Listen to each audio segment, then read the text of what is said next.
ছিল। শুধুমাত্র মুচি হতবাক হয়ে অন্য পারে বসে এই সব কিছু দেখছিল। এরপর মুচিকে নৌকার মাধ্যমে নদী পার করানো হলো এবং খুব জাঁকজমকের সাথে বাদশাহের প্রাসাদে পৌঁছে দেওয়া হলো। যখন বাদশাহ তার হবু জামাইকে জীবিত পেলেন তখন তাকে দেখে খুব খুশি হলেন এবং এভাবেই শাহজাদি এবং মুচির বিয়ে খুব ধুমধাম করে দেওয়া হলো।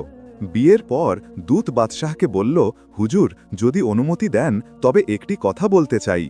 বাদশাহ বললেন, অবশ্যই বলো, আমার তরফ থেকে অনুমতি আছে। দূত খুব আদবের সাথে বলল, হুজুর, আপনার জামাইয়ের সব কিছু লুণ্ঠিত হয়েছে।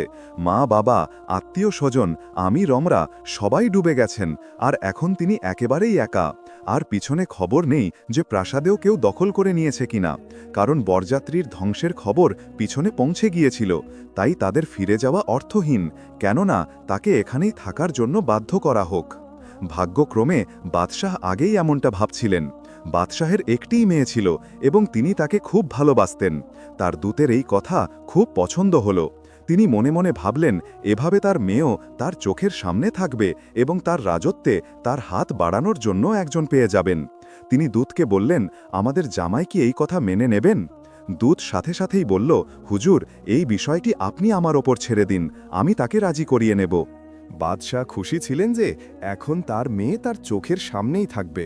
এরপর মুচিকে সেখানেই একটি প্রাসাদ দেওয়া হলো, যেখানে মুচি রাজকীয় জাঁকজমকের সাথে বসবাস করতে লাগল।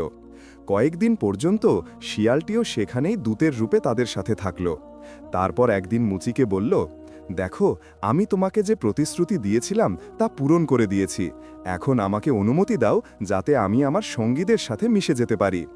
মুচি তাকে অনেক বোঝানোর চেষ্টা করল, কিন্তু সে মানল